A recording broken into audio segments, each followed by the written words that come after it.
But they said to us, don't tell the health insurance company until you're done, you've paid for the program, we'll give you a final invoice, and then you approach the medical insurance company. Well, how many of you think going to your medical insurance company after incurring tens of thousands of dollars expenses, they're going to say, okay, here's the check? So, I mean, that's pretty ridiculous, but that was in fact what they told our fictitious parent. The second one is just kind of another interesting thing. They told us that if our child ate a whole grain diet and exercised and rested, that the bipolar and depression would just go away. And based upon our discussion, I'm not qualified to tell you whether that's true or not, but the people we talked to that are said that there is no evidence that that is a true statement. And then the next one is the conflict of interest case, and it's probably a program many of you heard of. I won't mention it necessarily as you ask me, but they said they were going to look at our kids' special situations, and they would help us select the best school based on those specific situations. And in this particular case, we went to them 3 times with 3 different scenarios. It was a Missouri boot camp, and guess what? They sent us to the same place each time. Well, as it turns out, the referral was owned by the husband, and the boot camp was owned by the wife. So you were really dealing with the same place. So where else are they going to refer us to? So very deceptive marketing in that case, and that was a case that we actually ended up referring to the FBI, and so you probably know which one that is. Just a couple of concluding points, and then I can be done, or if anybody wants to ask me any questions. But you're all aware, and I saw it in the materials here, of the February reintroduction of the Stop Child Abuse in Residential Programs bill. Chairman Miller and his committee marked up recently. So that is something that's on the way, and I assume it will get through the House again, and then it needs to be going through the Senate before it goes to the President. So, and that certainly would, I think you would all agree, probably be a step in the right direction here. I also saw the second bullet I've got here was in your materials to the FTC information, which I think is helpful. It doesn't solve the problem, but it at least provides some resources out there and some warnings to parents. The third bullet is really related to a lot of the kids that were in our case studies actually either died or were abused on federal land. And so you see here that the Bureau of Land Management, which I believe is part of Interior, Christine, is that correct? They have issued new policies to tighten this thing up. So there's been some activity there. And then I have note here on our webpage, it's G.A.O.gov. If you're interested in our 2 testimonies, they're on our webpage under these citations there. And I will recognize again Special Agent Christine Hodakovic. She's sitting there in the 3rd row. She was involved in both of these, and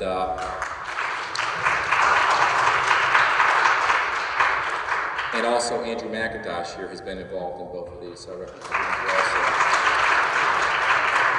And I would say 2 concluding points. We are also, Chairman Miller's asked us to look, and he's issued a press release on it, at issues of seclusion and restraint in public and private schools. So anyone that has any particularly interesting cases or leads for us on that, we are looking at that for the committee, and certainly will probably reuse some of the work we've already done, because there were issues of abusive seclusion and restraint in the 18 cases we already looked at. But this is getting now into public schools and getting into kids with other types of needs, such as autistic kids, etc. So that's something that we're doing, and we'll work with the chairman on that and his staff. And again, if you have any leads on that, let me know. But I just also want to say, yesterday was my daughter's birthday, and she was 4 years old. I have one daughter, so I can understand, I can't fully understand the pain of the parents that have lost children, but I think I have a pretty good idea of what it would be like to lose a child. And so I just want to encourage the parents here to continue the fight, and hopefully down the road you'll be able to look back and say your efforts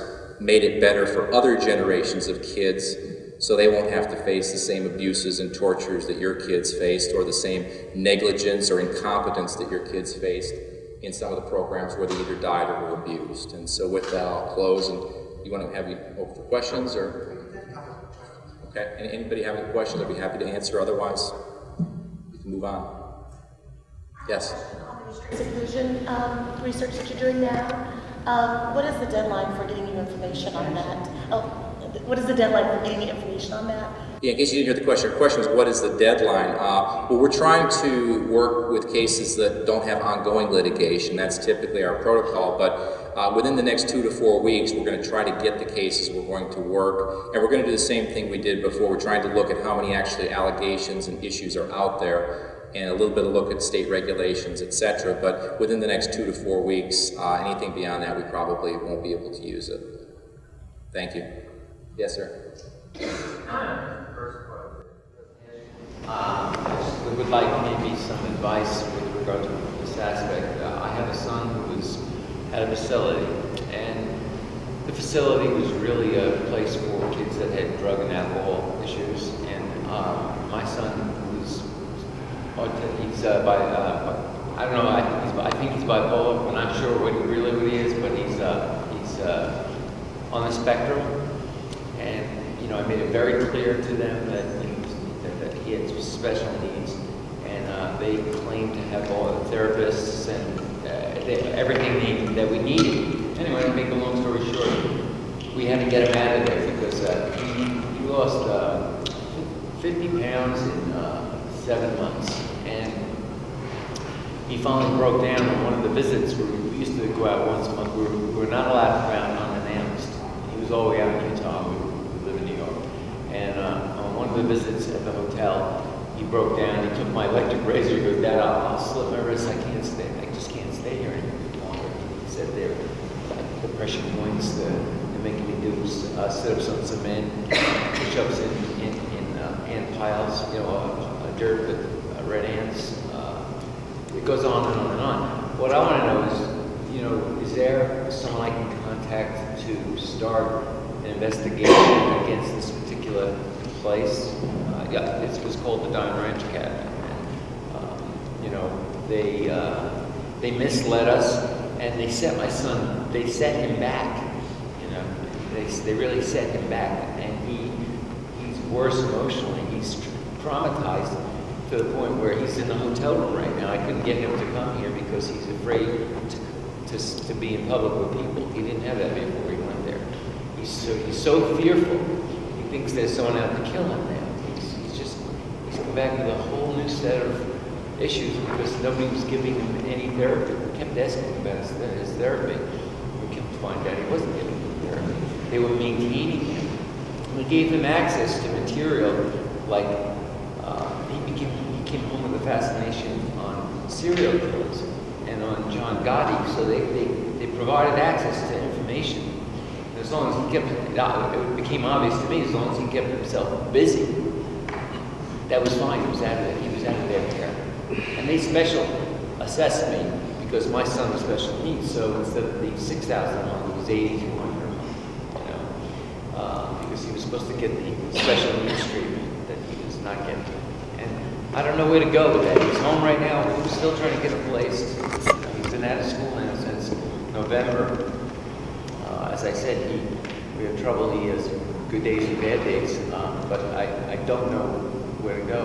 Right? Well, I think if they're licensed, and others here might know answers better than I do, but I think if they're licensed by the state, you should definitely file a complaint with the state, I would imagine there. And if you believe there's criminal acts involved in what was done, that would be beginning with probably local or state law enforcement. It's literally deceptive because they don't have a psychiatrist on staff. I've come to find out. I was also accepted before we applied. Before you applied, that's interesting. Yeah, I was hearing what I wanted to hear because my son, we had tried so many different other things, and he was on so many different medications. One of the things we wanted to do was get him off medication for a short period of time to see who he was, because he's been on all these different medications over like a 7-year period. So we did bring him under the guidance of my psychiatrist, his psychiatrist here in New York.